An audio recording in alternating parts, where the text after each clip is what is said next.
So I have the pleasure to present for the next presentation of this first section of the second day of our conference, Professor Laura Anna Macor. Laura Anna Macor is Associate Professor of History of Philosophy at the University of Verona in Italy. She studied the Scuola Normale Superiore at the University of Pisa, and her PhD in philosophy at the University of Padua. She was also a fellow at Humboldt in Berlin, and also Marie Curie Inter-European Fellow at the University of Oxford. More recently, she has developed a lively interest in philosophy as way of life, which is currently applying to the late German Enlightenment up to Kant. Just to mention one of her last publication, die Bestimmung des Menschen, eine begriffliche Schrift in German, investire dell'uomo, la concezione pratica della filosofia nel tardo illuminismo tedesco. Yes, it's precisely this. We can show to the public. So Professor Macor, precisely through her interest in the Enlightenment, will present today a chapter, a drawing chapter, precisely in concerning philosophy as a way of life in the life. Thank you very much. Thank you, Gianfranco. Can you hear me? Yeah, it works. Yeah. Okay. Thank you very much for this presentation, and thank you, Marta, and thank you to all organizers of the conference for inviting me.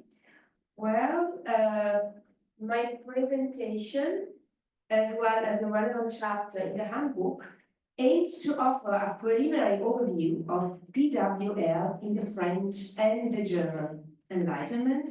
To do so, I'll be focusing on three prominent figures for each, namely Voltaire, Diderot, and Rousseau on the one hand, and Spalding, Johann Spalding, who was a minor figure, was, in my view, reconsidering, Spalding, Lessing, and Kant on the other. Most specifically, I have opted for a very simple structure to be repeated for each author, aimed at answering three fundamental questions. First, which were their metaphilosophical convictions? Second, which, if any, spiritual exercises can be identified in the works?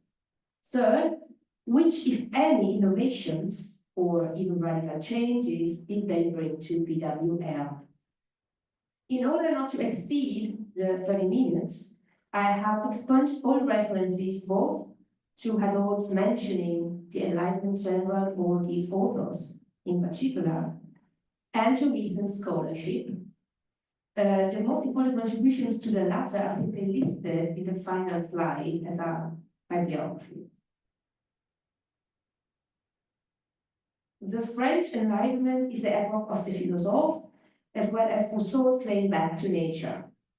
These two philosophical contributions are often seen, and were seen by the philosophers in question, as being opposed to one another for some aspects, and yet they share something crucial, which is the intention to revitalize ancient PWL, or rather to adapt it to modern concerns.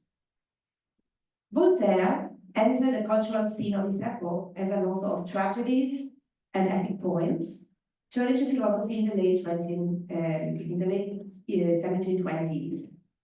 His first interests were in the empirical sciences, physics and metaphysics, following Locke and Newton, but would put philosophy as a practical discipline, reluctant to abandon ethics, politics, and life to the advantage of abstract speculations.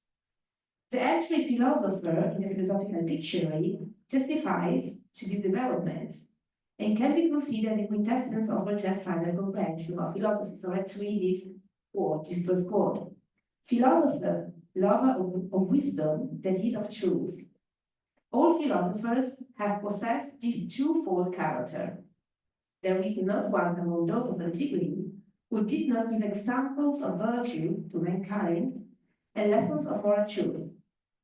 If they are still respected, it is because they were just and because they taught mankind to be so. The debt to the ancients is not limited to the primacy of ethics and practical philosophy, but includes spiritual exercises aimed at educating the modern individual to a different way of thinking and hence living. And the spiritual exercise which prominently serves this end is, in my view, the view from above. The view from above, alongside the description of humans as minuscule beings similar to ants or insects, is a constant in Voltaire's work. But it achieves its most powerful expression in the philosophical code Micromegas, 1751.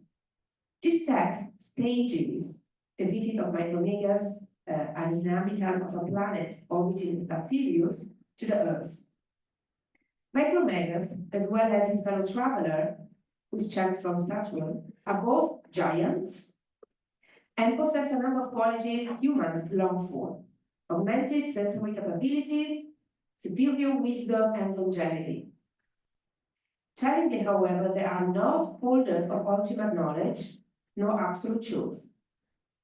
What grounds Micromegas and not his fellow traveler's prominent position is that he is aware of this.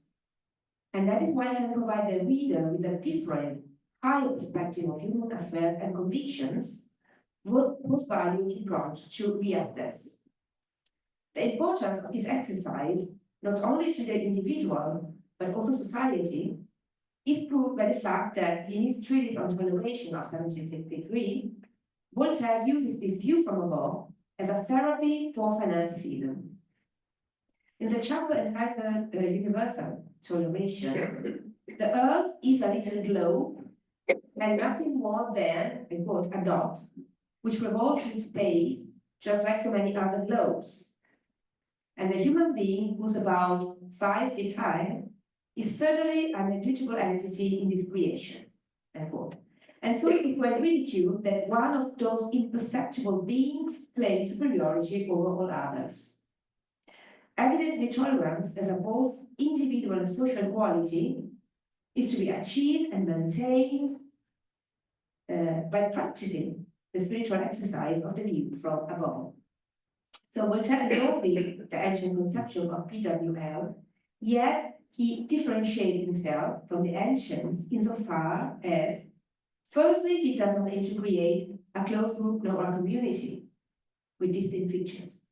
Secondly, he considers spiritual exercises to have an impact not only on the individual, but more broadly and directly on society and politics.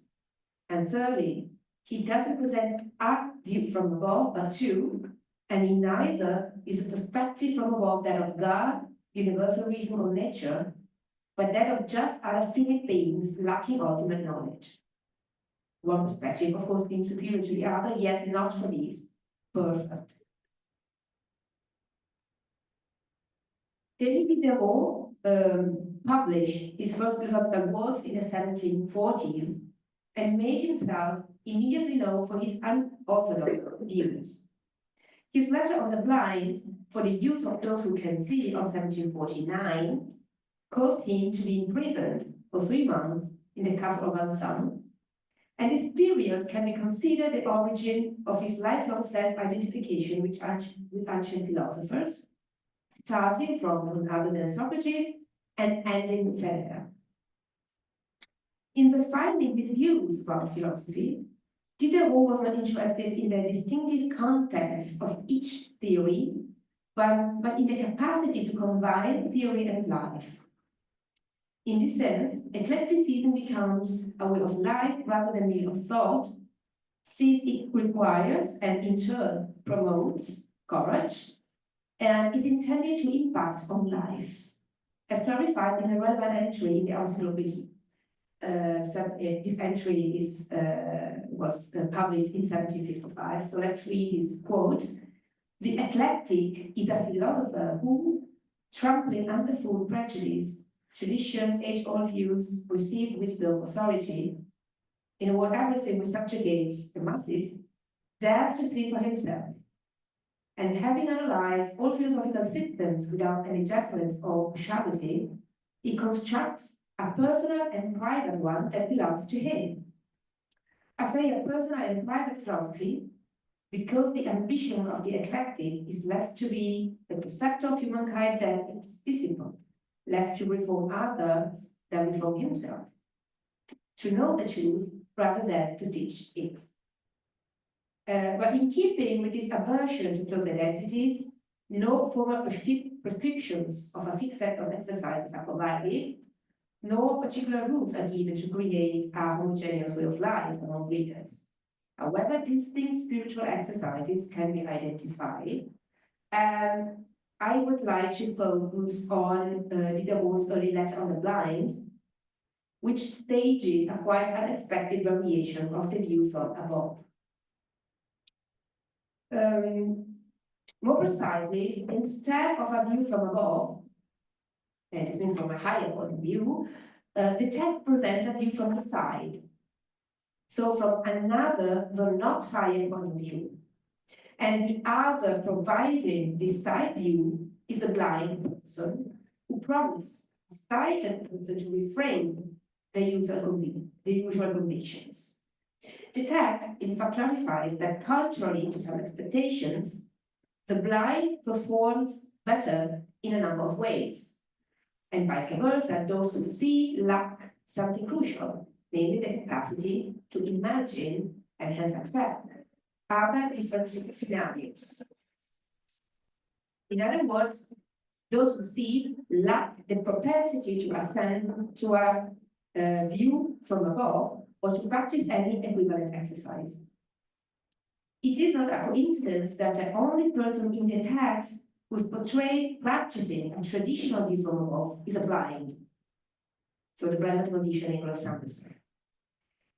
This shift from above to the side, as it were, identifies, in my view, the first and most significant difference of Diderot's PWN to the ancient one.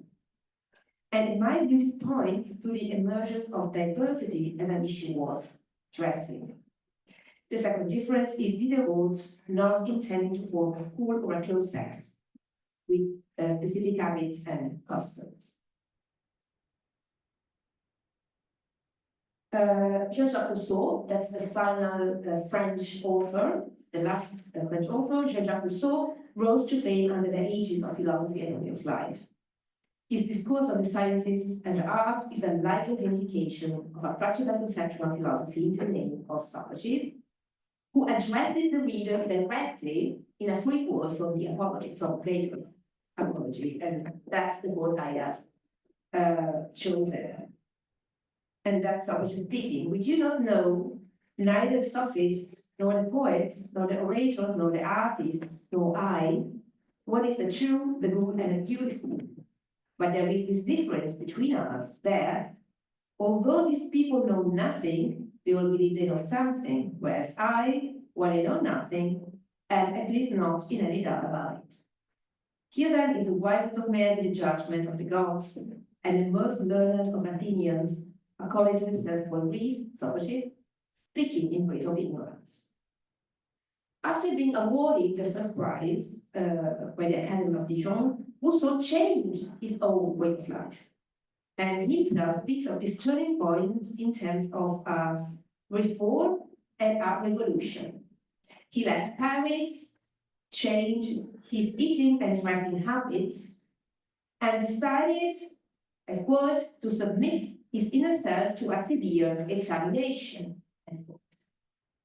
And spiritual exercises were an essential part of this new way of life. Two in particular deserve explicit mention here. The first aims to achieve cosmic consciousness through sublime contemplations.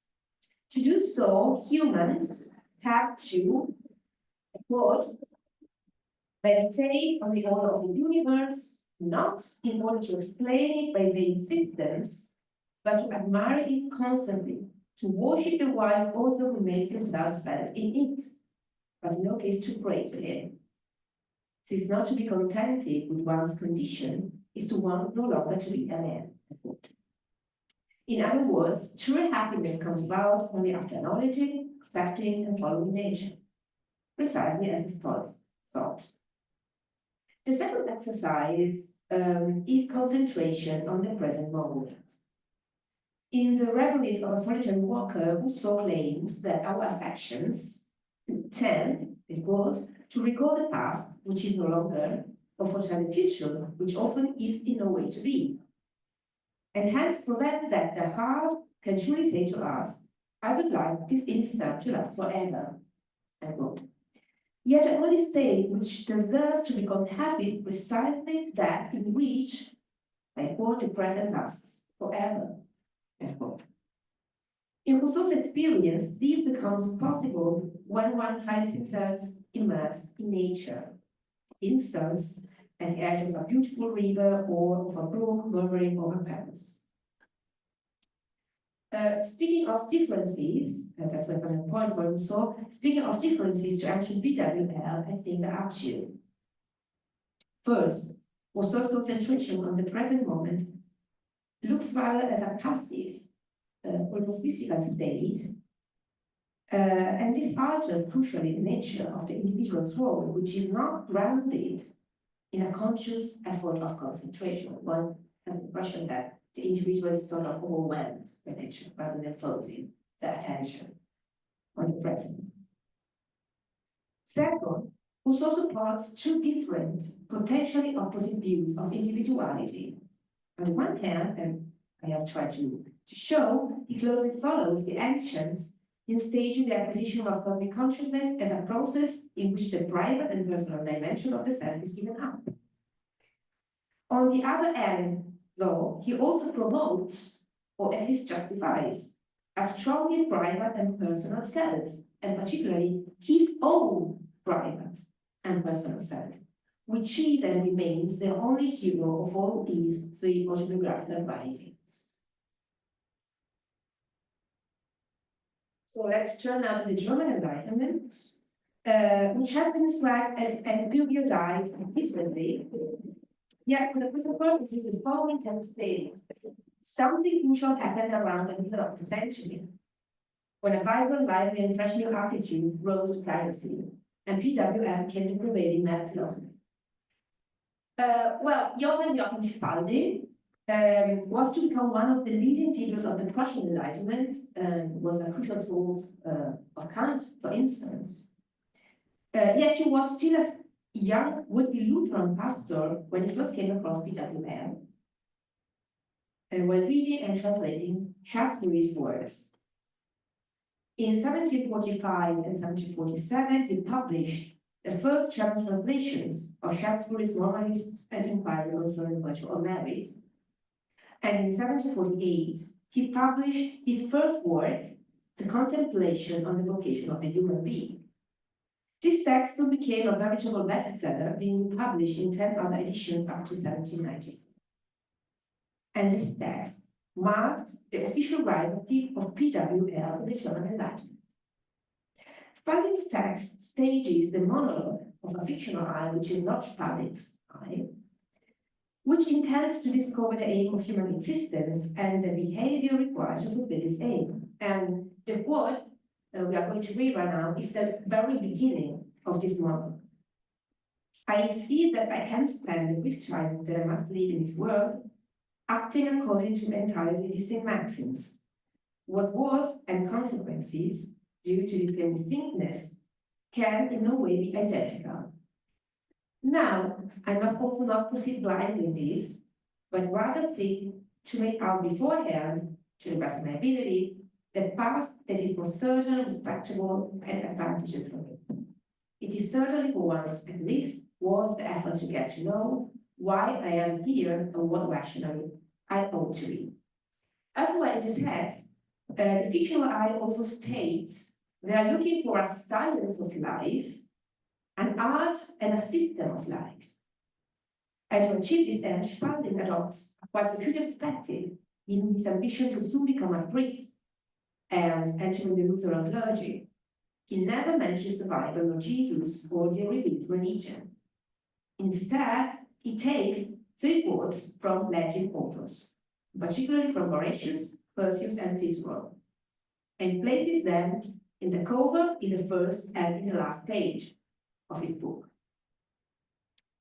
The final achievement of the monologue is the immortality of the soul, which allows for one of the most traditional spiritual exercises to be performed and suggested to the reader in the training for that.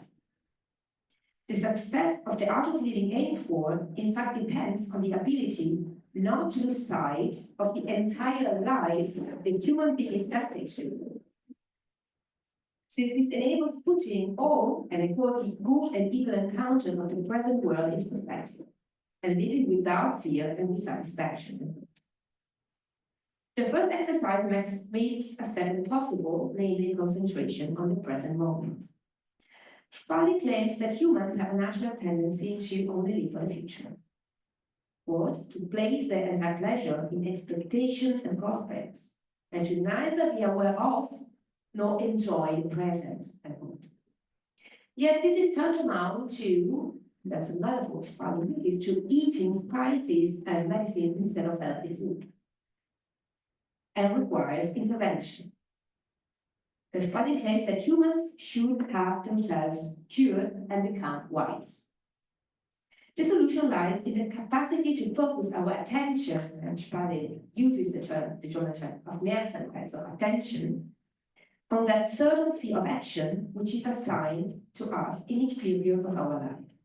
However, humans are by nature simply unable to give up the representation of the future, which is why the value of the present moment can paradoxically only be appreciated by focusing on a future, yet not any future, but just the one future which cannot disappoint, since it represents a secure destination.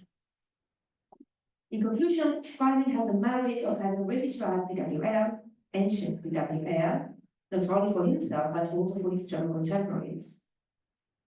Yet in his approach, a new generally non-classical feature is present, and this is Christian religion. Spalding's aim was, in fact, to bring Christian religion back to its original mission, and away from theological subtleties, and to do so, he resorted to ancient philosophy, to ancient BWL. Gotthold Ephraim Lessing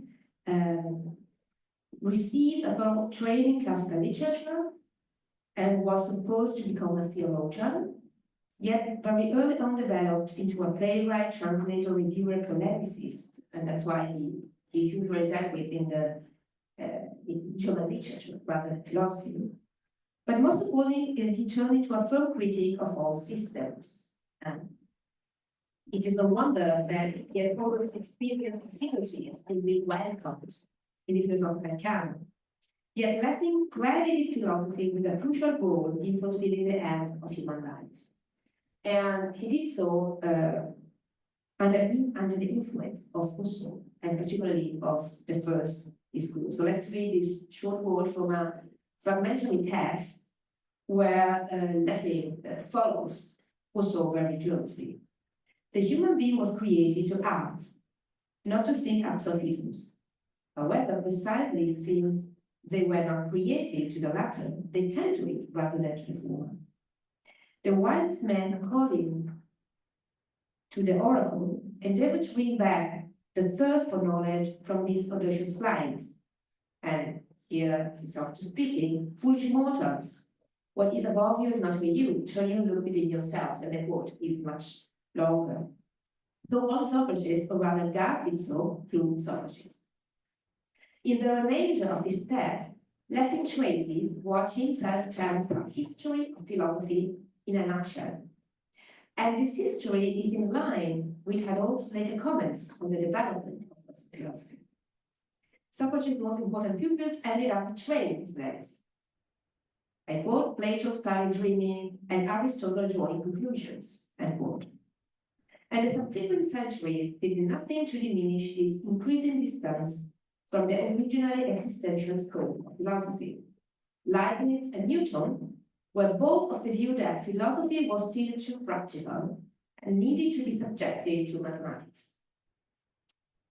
In terms of spiritual exercises, a variety of them occur in lessons that have worked, yet one deserves detailed explanation, as in lesson it acquires a quite distinctive and original profile, and this is research.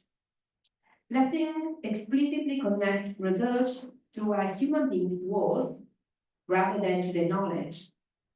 And he does so since, in his eyes, research enables the development not only of intellectual, but also, more importantly, moral and spiritual qualities. These are honesty and humility, which are both conditions and consequences of the pursuit of truth.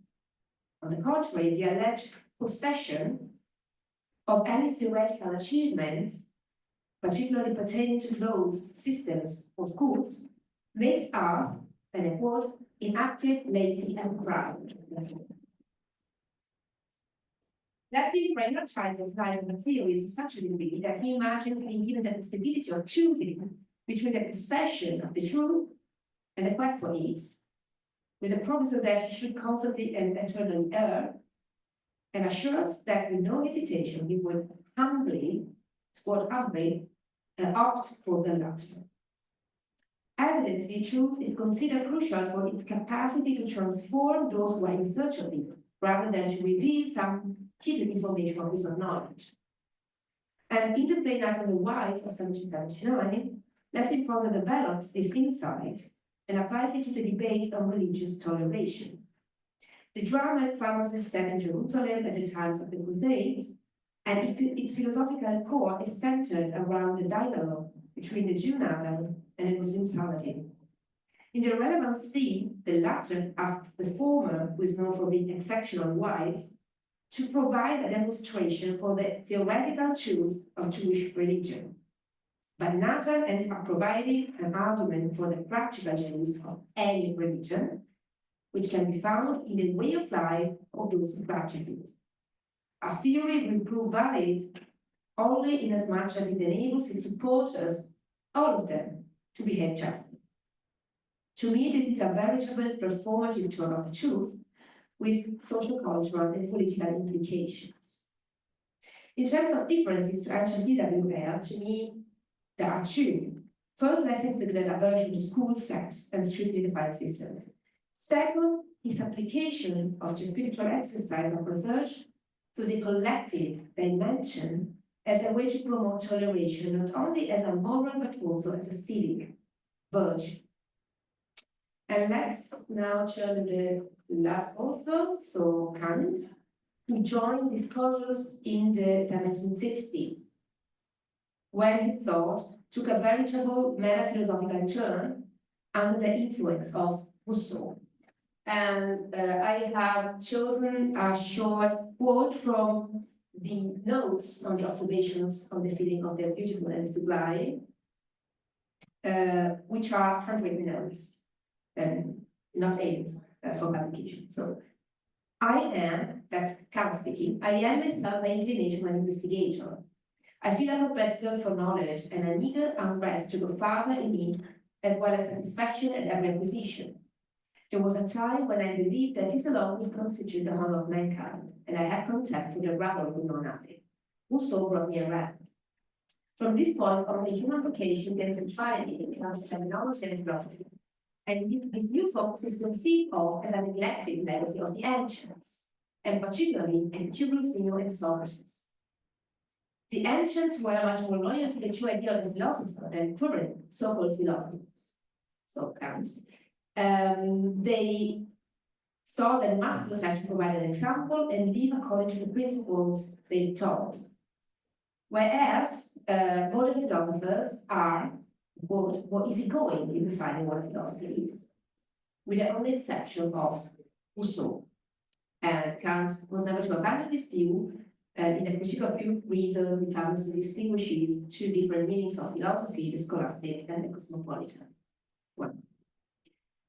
In terms of spiritual exercises, it is possible to identify 5 of them, but I would like to focus only on discipline. So that's the second in the list. Kant devotes the discipline and intersection of his first critique, and in so doing, and challenging of his doctrine of method. And in so doing, he embraces and contributes to the modern project of reforming the mind, that we have just learned a lot about it. So what is important to Kant is that spiritual exercises, so the discipline as a spiritual exercise, is aimed at amending or at least controlling unavoidable tendencies which obstacle the attainment of the truth, in that they produce errors. And that is exactly what Kant considers to be the greatest, I quote, and perhaps all utility of all philosophy of pure reason, which has the silent merit of guardian against errors rather than unveiling some hidden truth. In fact, discipline, in Kant's definition, is the compulsion through which the constant propensity to stray from certain rules is limited and finally eradicated. And a crucial exemplification of this tendency is the tendency of human reason to metaphysics. So Kant's critical theory stands under the name of discipline. That's a quote. And represents a system of caution and self-examination against the system of delusion and deceptions of metaphysics. So it is little wonder that for the second edition of the first critique, Kant took his motto from Bacon, so from one of the protagonists of the modern reflection on the Enlightenment. This discipline is not only a requirement for avoiding errors in theory, but it's also the condition for the human being to act morally, since only by giving up immortality and God, from a theoretical point of view, can the human being follow the categorical imperative and, as a consequence, approach the highest good.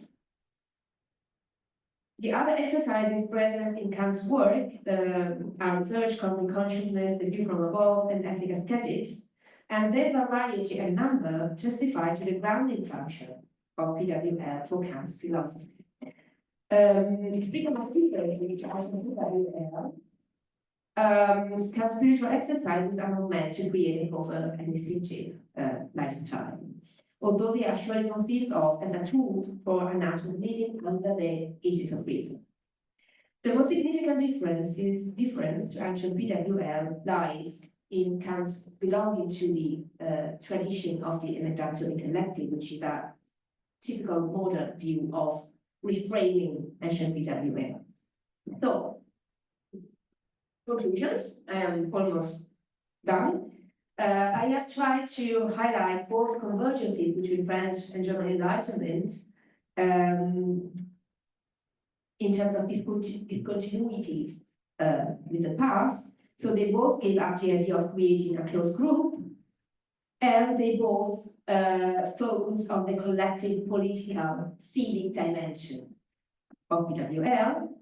In terms of mutual differences, it seems to me that the French Enlightenment is characterized by some latent tensions pointing to the contemporary world, which are absent in the German. First, the different views from above or from the side, which give up the one view from above and include diversity. And second, and this applies to Rousseau particularly, the biographical I, so the private dimension of the I, which gains centrality, in my view, and which is opposite to the ancient idea of transcending the I.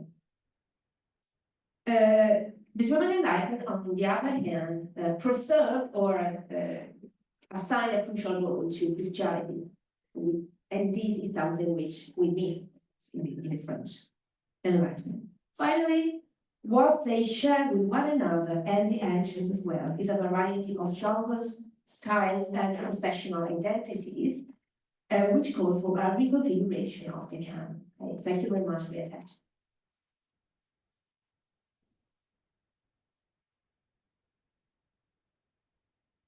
So thank you very much, Professor Laura Macor, grazie. So we have 7 minutes just for the 2 questions. So the first one, Paolo. Oh, yes, thank you very much for your presentation.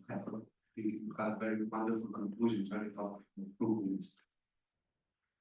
My question is to you, but really after having heard you in the morning session, are we seeing something like a more stress on individuality and privacy? You are just stressing it on your new conclusions.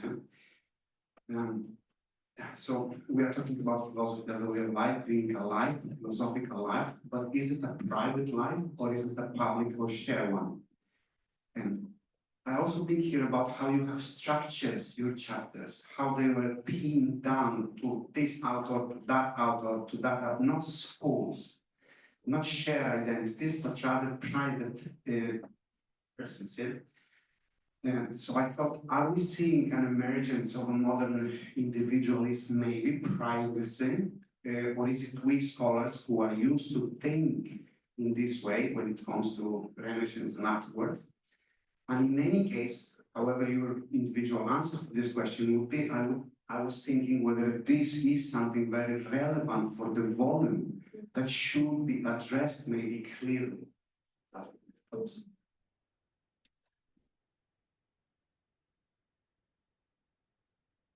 Thank you. So also, perhaps I wanted to initiate a reflection as a group concerning the volume, and I'm addressing the whole panel here. I can't help noticing that there's no women included in your chapters, and there are so many interesting women working in these periods, and there's so much work being done right now on reassessing the canon. And I'm a bit worried that this will be an easy target to attack the volume if there's no women included.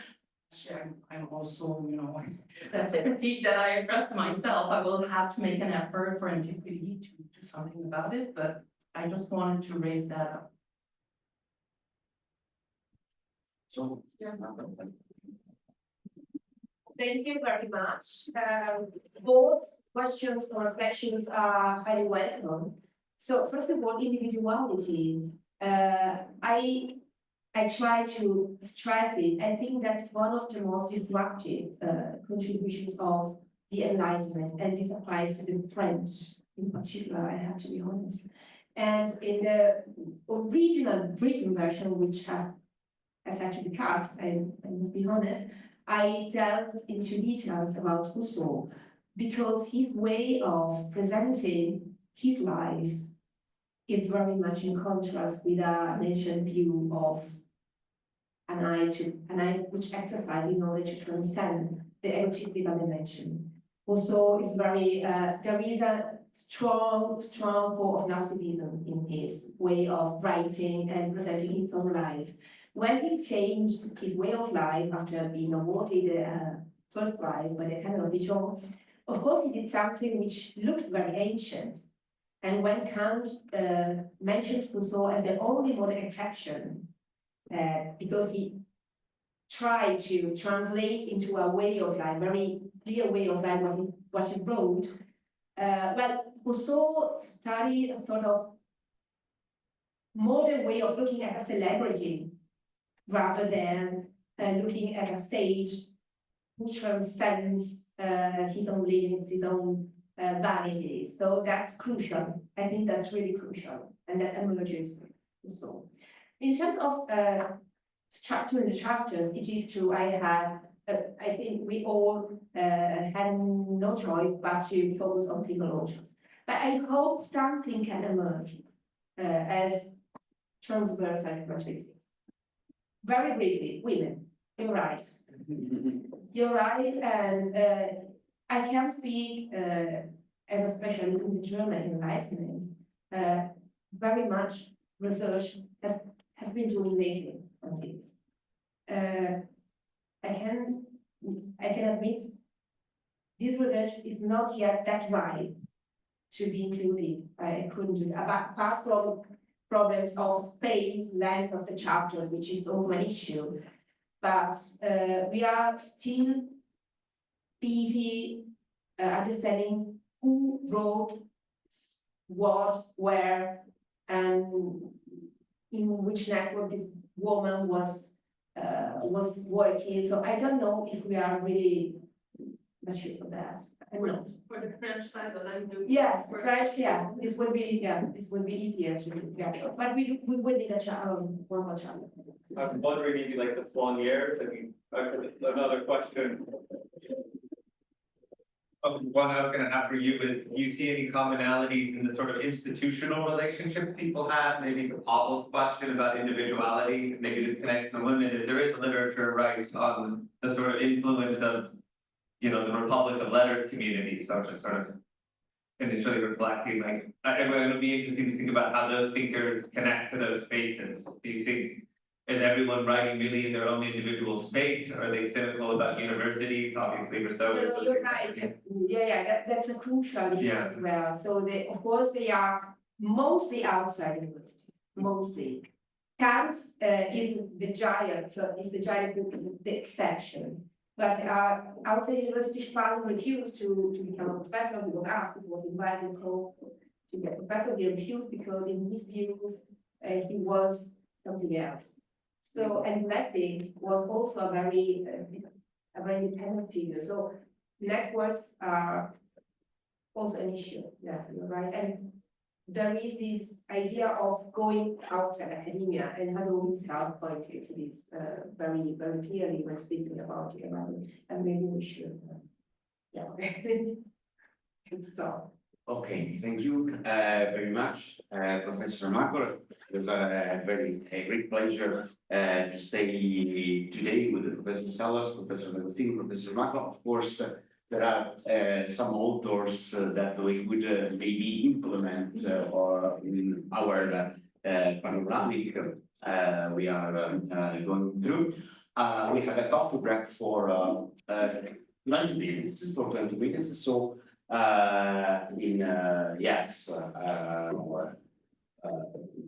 we stay here again. Thank you very much.